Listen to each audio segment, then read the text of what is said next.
Hi అండి, అందరికీ నమస్తే. తక్కువ జీతం ఉన్నవాళ్ళు కూడా మనీని ఏ విధంగా పొదుపు చేయొచ్చో ఈ వీడియోలో మీతో షేర్ చేసుకుంటానండి. అందరికీ జీతం ఒకేలా ఉండదు కదండి. కొందరికి ఎక్కువ ఉంటుంది, కొందరికి తక్కువ ఉంటుంది.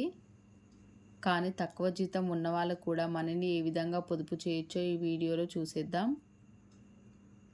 మనకి ఎంత జీతం వచ్చినా సేవింగ్ అనేది మన చేతిలోనే ఉంటుందండి. ఎగ్జాంపుల్గా జీతం 15,000 వేసుకుందాం. జీతం వచ్చిన వెంబడే 10% తీసి పక్కన పెట్టుకోవాలి. 15,000లో 10% అంటే నెలకు 1,500 అండి. మనం ఖర్చు చేసే ముందు అది మనకి అవసరమా లేదా మనకు కోరికనా అని ఖర్చు చేయాలి.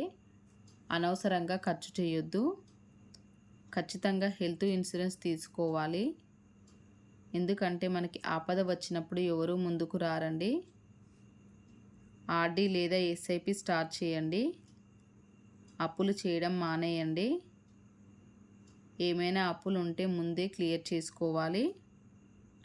రెండో ఇన్కమ్ ఆలోచించండి. ఇంట్లో ఆడవాళ్ళు చిన్న చిన్న ట్యూషన్స్ లేదా కుట్టు మిషన్ లాంటివి చిన్న చిన్న బిజినెస్ చేయడం వల్ల ఇంట్లో వాళ్ళకి కొంత సహాయం చేసిన వాళ్ళం అవుతాము. తక్కువ జీతం ఉన్న వాళ్ళకే సేవింగ్ చాలా అవసరం అండి. ఎందుకంటే ఎక్కువ జీతం ఉన్నవాళ్ళు ఎలాగైనా సేవింగ్ చేస్తారు. జీతం రాగానే ఖర్చుకు పోగా మిగిలిన వాటితో సేవింగ్ చేయాలి అనుకోవద్దు. ఎప్పుడైనా సేవింగ్కి ఫస్ట్ తీసుకొని పక్కన పెట్టుకోవాలి. తర్వాత మిగిలిన డబ్బుని ఇంట్లో ఖర్చులకు వాడుకోవాలి. మనకి ఎప్పుడు దేనికి ఎంత ఖర్చు అవుతుందో అనేది ఒక బుక్లో రాసుకోవాలండి. బుక్ మెయింటైన్ చేయడం వల్ల మనకు ఎప్పుడు ఎక్కడ ఎంత ఖర్చు పెట్టామో అనేది గుర్తులేకపోయినా ఆ బుక్లో ఉంటుంది కదా, ఎప్పుడంటే అప్పుడు చూసుకోవచ్చు.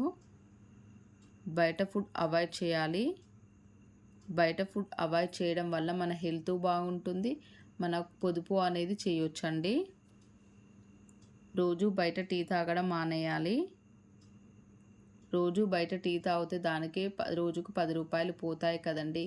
టీ తాగడం మానేస్తే 10 రూపాయలు పొదుపు చేసిన వాళ్ళం అవుతాము. ఎక్కువగా బయట బట్టలు కొనొద్దు. ఇంట్లో ఆడవాళ్ళ చీరలతో ఆడపిల్లలకు డ్రెస్సెస్ స్టిచ్చింగ్ చేసుకోవచ్చు. ఈరోజు వృధా చేసిన డబ్బు రేపు అప్పు రూపంలో తిరిగి మన ముందుకు వస్తుందండి. అందుకే పొదుపు అనేది చాలా తప్పనిసరిగా చేయాలి. ఈ విధంగా పొదుపు చేసుకుంటే తక్కువ జీతం ఉన్నవాళ్ళు కూడా మనీని సేవ్ చేయొచ్చండి. ఓకే అండి, ఈ వీడియో నచ్చితే నా వీడియోని లైక్ చేయండి, షేర్ చేయండి అండ్ నా ఛానల్ని సబ్స్క్రైబ్ చేసుకోవడం మర్చిపోవద్దు.